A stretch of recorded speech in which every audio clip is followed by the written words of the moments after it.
back for episode 2. What's going on, everybody? Welcome back to What We Talking About, where the question is always, what we talking about? And I bet this is probably even recording my voice, and it looks like it is, so we're actually super good. But anyway, let's get to it. Today, really don't have too many strong topics. It's been kind of a slow news week, but I will say there's some things about the PS5 and the Xbox Scarlet, some information coming out about both of those that's been kind of drawing my attention.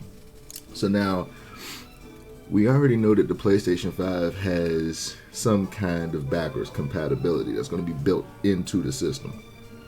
So I'm thinking, from what the patents that's been placed, are we looking at something going back to the PS1 to emulate 1, 2, and 3, and then have backwards compatibility for the 4, and then the 5 just be its native own ecosystem? But yeah, I'm really wondering if they're able to go back to emulate the 1, because they seem like they had so much trouble with emulating the PS2 on the 3 with the emotion chips, and it just didn't work too good for them boys. They had to completely revise the PS3 down the line to remove the emotion chips and the actual drives to read PS2 discs, because they was just straight damaging the Blu-ray drives. And I don't know if that was a PS2 disc or DVDs, because we still had DVD functionality on the PS3, but the PS2 disc did something to the console. Very, very odd. And yeah, right now I'm actually working on a PlayStation 3 right now. Just soft modding that thing, installing some custom firmware, and yeah, just messing around with it, seeing what that console can actually do. Because I had one soft modded PlayStation 3 back in the day, and it was like that year when the original Mortal Kombat came out, so that was definitely 2011, I think, when Mortal Kombat 9 came out, the reboot. That year, the PlayStation Network went down for like 3 months straight. Like, it was just down. And then I pretty much modded my console and ran whatever the fuck I wanted to run. But yeah, that was an interesting time for PlayStation. That was when I was a real Sony head. But I will say this, the PlayStation 5 is looking to be something spectacular. I did get the PlayStation 4 Pro. I jumped back in because I had the PS4 launch day, sold it, then came back. And now I'm back with the Pro, and it's treating me well, man. All these damn games running in stable frame rates got me kind of conflicted about console gaming right now. It's gotten to a better place. I'm happy. I'm happy to see it get here. But I will say, for Xbox, my niggas, the Xbox ecosystem is great. I will always say that the ecosystem and the systems that they actually want to work. And especially you got the Xbox Game Pass. There's a lot of good about Xbox. But what is the Scarlet? We have the Xbox One X, which is touted as the most powerful console to exist on the market. But my question is, what is the Scarlet going to do that the X can't? I know we're going to have GPU increases. I know we're going to have more RAM. They're probably going to do something with the CPU, because I think they're both going AMD. By both, I mean Sony and Microsoft. Nintendo seeming to be trying to stay with NVIDIA, even though that is what caused the Switch to get hackalated. And yeah, that thing has so much power, and it's just scaled back because they got to make sure it can split between the portable modes and the dock modes. But shit, you look right in the back of the Switch, like the chip, they actually took heat like the heat vision to the chip in the NVIDIA Shield tablet, not the portable, the tablet, and did the heat vision with this, and they're literally the same chip, same diodes, everything. They're the same chip. And yeah, they pretty much went into the Nintendo, no, not Nintendo, the Nvidia Switch. The Nvidia Switch. Wow. I'll edit this out. But yeah, they went into the Nvidia Shield's manuals and was able to see how to operate and modify the Tegra processor. And I think it's the X1 in here or the Tegra K. I don't remember. They're just a bunch of letters and numbers. But it's the Tegra processor that's in the Switch that was in the Shield. And the fact that the Shield had documentation on how to overclock and unlock the processor and everything, do whatever you want with it. The shit worked for the Switch. The shit actually was one-to-one. It just worked. And that's why we have custom firmware, bootloaders, themes, ISO dumps. Everything you could imagine for the Switch is now out there because it was a NVIDIA Shield. So I'm thinking the only way that Microsoft and Sony can combat against Nintendo right now at a power level or just an accessibility level to us, like the IT guys and just tech enthusiasts that want to see their handhelds or their consoles explore further than what you corporate fucks want to impose upon us. It's like, hey, the only thing you do is give us an open source console that you pretty much can, number one, play games on. That's number one. But also have an ecosystem that supports every type of gamer. You're going to want something that is able to be customized to the top and the bottom of your play style. And like shit, as soon as you hop in the console, boom, what do you like, my nigga? And then when they hit you with that, you got to try to pop back and be honest with yourself and tell them niggas the truth. What do you want? Do you want MMOs with microtransactions? You ain't my friend if you do, but if you do, tell the truth. Say that's what you want. And you ain't really got to try to think about an entire community of people, because just like I said first episode, gamers don't know what they want until it hits the shelf or it hits their queue, and then they be like, okay, I like this. And then they go from there to try to develop their own liking patterns. But yeah, it's like, just, I think both sides. Gamers need to say what they want more, and developers need to just develop what they want more and stop reaching out for all of these damn inputs. Just have a team of niggas who have a solid plan, let them get it out, and then we just see what they made, and then we judge it based off of that. One-to-one merits. There needs to be more balance between the consumer and the goddamn developers and the producers and all of them assholes. I know everybody out for money, but damn it, quality and standards still exist. And if you follow quality and standards, guess what? Cash flow. I need it on time. It will happen. There's no kind of like set plan. It's like you see somebody make it, like Grand Theft Auto 5. Grand Theft Auto 5 dropped out. That bitch made $1 billion. I don't think that shit made more in a short time period than films do in their entire lifetimes. And Grand Theft Auto 5 is still making money. And then Rockstar just dropped Red Dead Redemption 2 on PC and consoles.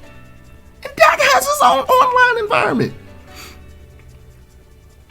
And we ain't gonna talk about how much Rockstar spent to get Grand Theft Auto 5 to that point. But it's just the fact that it raked in $1 billion on top of what it made just from like pre-orders and shit like that. The game hit $1 billion. It's like, yeah, we all excited. We ran through Grand Theft Auto 3, Vice City, San Andreas 4 was ass. But those three, Grand Theft Auto 3, Vice City, and San Andreas, are the most important three, because last one that a lot of people played was San Andreas. And then they announced that 5 was going back to Los Santos, nigga. In HD?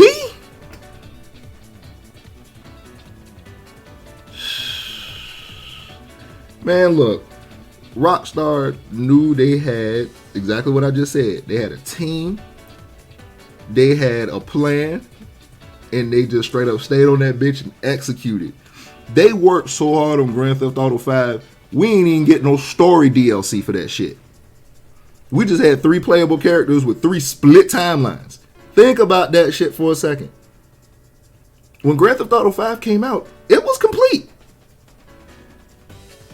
That game was finished. They had to this day, there's no story DLC. And that came out, what, in 2015? Off top. If you're going to be trying to, and this is to any, I know I'm not on the radar. It ain't even about that. It's just about information that needs to be accepted and acted against. Do what you know and stay in that lane and make that as perfect as possible. Don't be like Sonic and try to chase Mario with Sonic Adventure and now being the fucking joke of fucking pleb eyes and ears because they don't know that Sonic Mania came out. And that shit hard. They don't know that Sonic Unleashed was trash because the PlayStation 3 couldn't present the game in more than 12 frames per second. The game was hard. They're not gonna know that though because they seen the shit runs at 12 frames per second and the design elements go out the motherfucking window. Everything that you worked on is considered trash just because the system couldn't run your game right. But you know what did run right on the PlayStation 3? Grand Theft Auto 5. The day it dropped, that shit, it worked. We didn't even have online. They didn't even drop online until like 5-6 months after the game came out. And then we're not going to talk about that it came out on PS3 and 360. Then a year later, they're going to drop it on PS4 and Xbox One. Then a year later, they're going to drop it on PC. Nigga.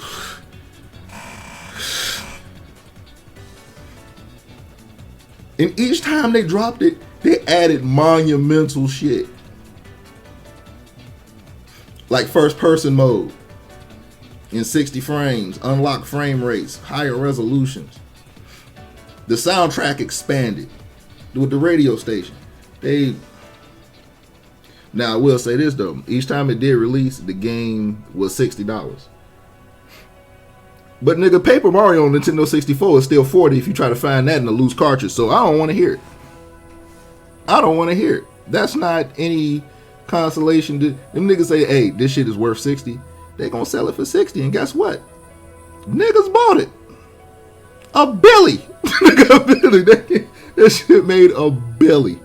So what I'm thinking for next generation is these console makers, Xbox, Microsoft, Sony, PlayStation, Nintendo, with whatever else they decide to come out with. If the Switch is going to be the archetype for this next generation, nigga, they need to do something, because if Xbox come out and just drop an open source console, bow, you got the Scarlet, you can run PC on this motherfucker, keyboard, mouse, play with what you want, play with who you want, $50 a year for Xbox Live. The Xbox Scarlet alone is going to have access to a dumb library of games. Because if you telling me that bitch going to have the Microsoft Store, and let's just say if you're actually able to access Windows on that motherfucker and it just be open source. And then if Sony come out, PS5, you could play PlayStation 1, 2. Let's stop right there. PlayStation 1 and 2. Alone. That library is absurd. If you could have that entire library available, outside of emulation issues, outside of trying to get like sports games, getting likenesses of people and shit like that, fuck all that. We need PS1 and PS2 at least 720p. At least 720p.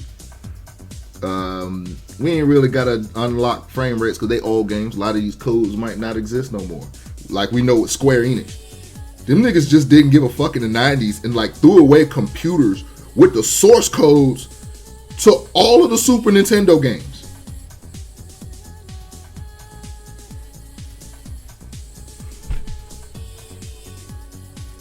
Like they had a landfill full of computers that was used to develop these games with the source codes on them.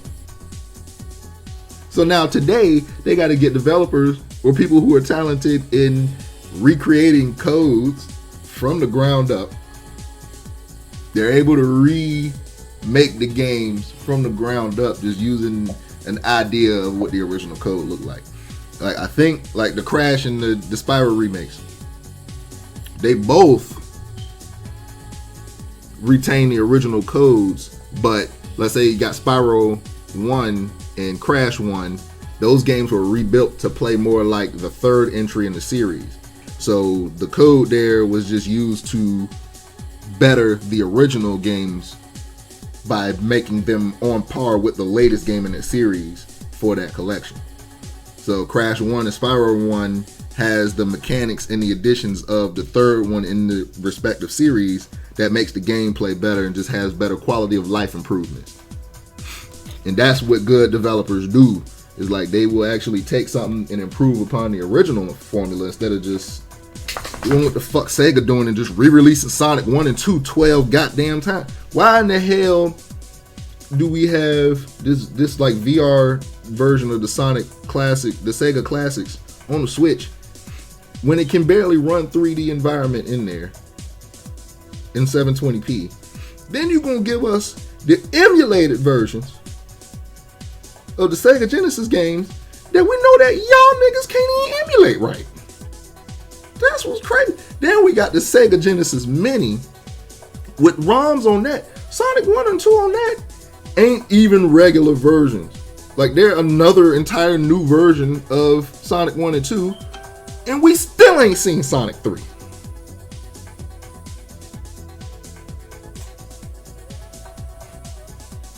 It can't be because of Michael Jackson, because they released Sonic 3 and Knuckles collection on PC with the trash soundtrack that we just got back from goddamn they just dropped the Sonic 3 beta from 1994. They found a beta, and I'm pretty sure that this was the beta that Michael Jackson saw that was like, we going back to the lab today.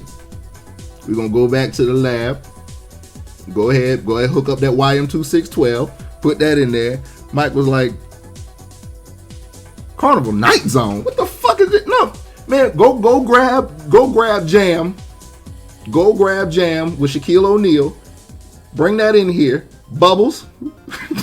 Bubbles grab.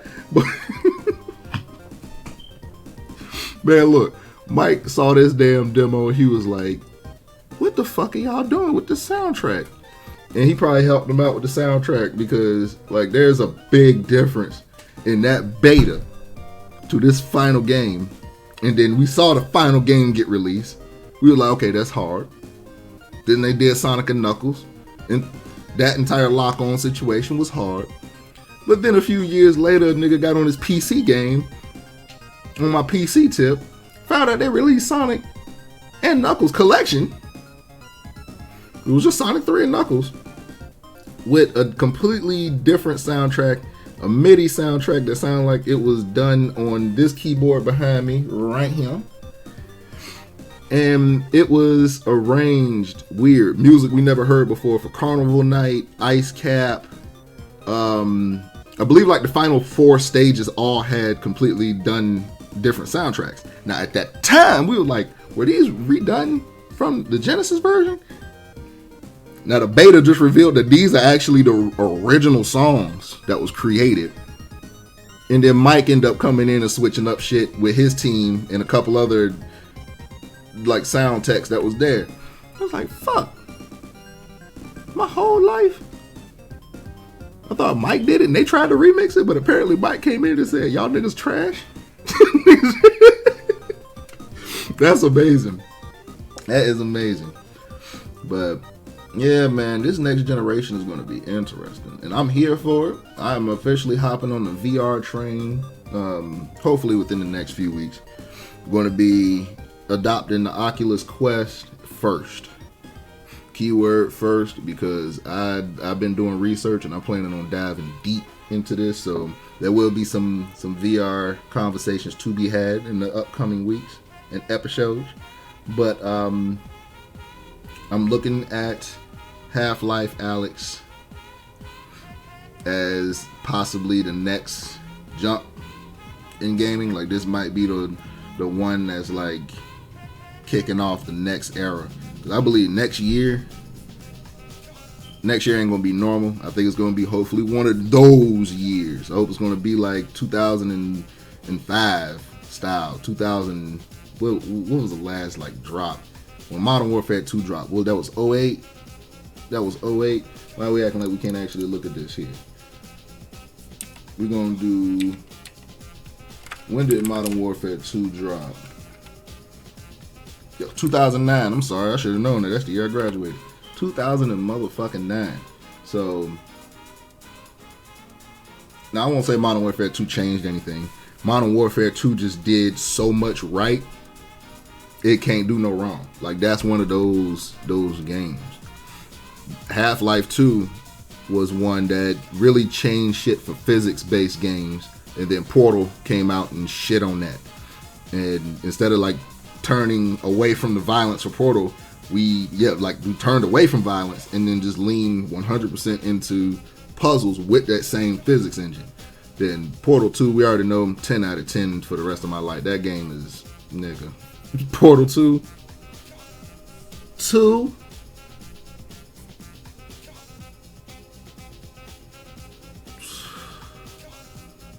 Yeah, the game's so good it just piss you the fuck off. I'm just sitting there like, why is this so good? So y'all gonna develop it like that, huh? That's you gonna make it that good? So you just gonna make me enjoy my day, huh? That's what we doing?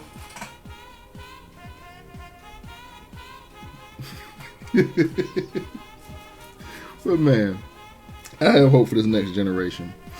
I was scared for a very long time just due to the thought that the thought that we are possibly heading towards another crash is always possible.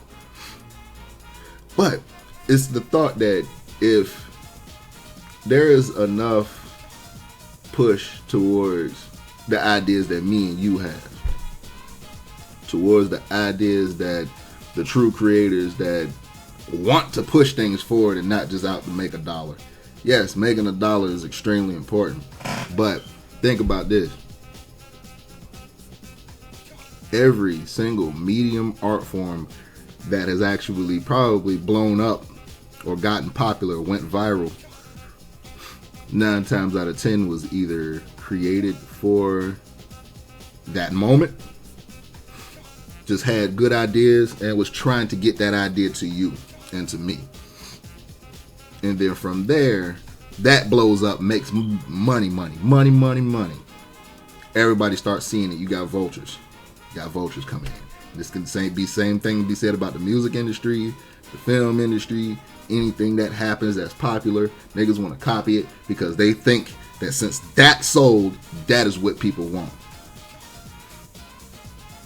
That don't even make sense to say out loud. A nigga sometimes just gets lucky.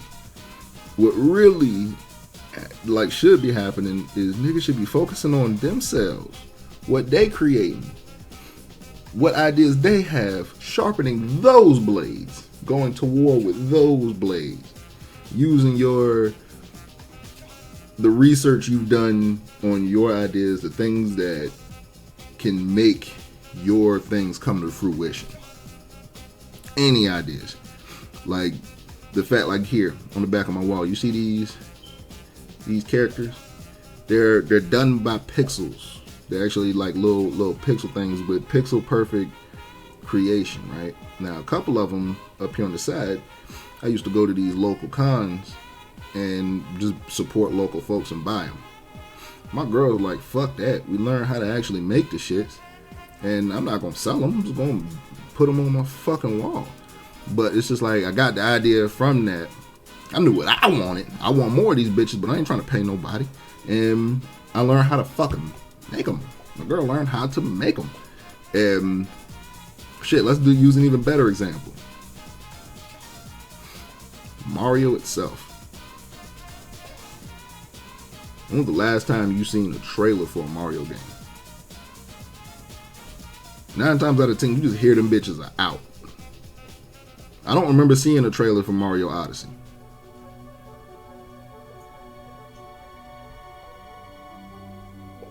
when I say trailer, I mean promotions all throughout social media. We saw shit for the Switch and Mario jumping out the Switch. But you ain't see nothing outside of the trailer that Nintendo dropped on their YouTube for Odyssey. Being dead ass serious, you can go and look at developer commentaries, the documentaries about the shit, YouTube videos. But 9 times out of 10, you're initiating the search. You're going to look for Mario. Mario ain't looking for you. Mario's not looking for you. Now you know who has to look for you? Sonic. That nigga has to find you. We had to have a couple of conferences. Yeah, there was a lot of word of mouth because I'm not going to stop talking about it. Kiss my ass. I like Sonic. And it is not every day that you would see a lot of press around Sonic. But it's 9 times out of 10 negative. And yes, 9 times out of 10 is very good math because there's that one time it'll fuck up on you. That's why I use that. But when it comes to Sonic, we had to get a movie trailer fuck up. Jim Carrey in the movie being Jim Carrey, which, my nigga. Shit, like, think about it. Just from them seeing the trailer be bad, the press has said, when they fixed it, here's Sonic with none of his bad games. That was the headline. And like I said earlier, Sonic Unleashed is a good game. Sonic Generations is a great game. Sonic Forces is ass. Sonic Mania is perfect.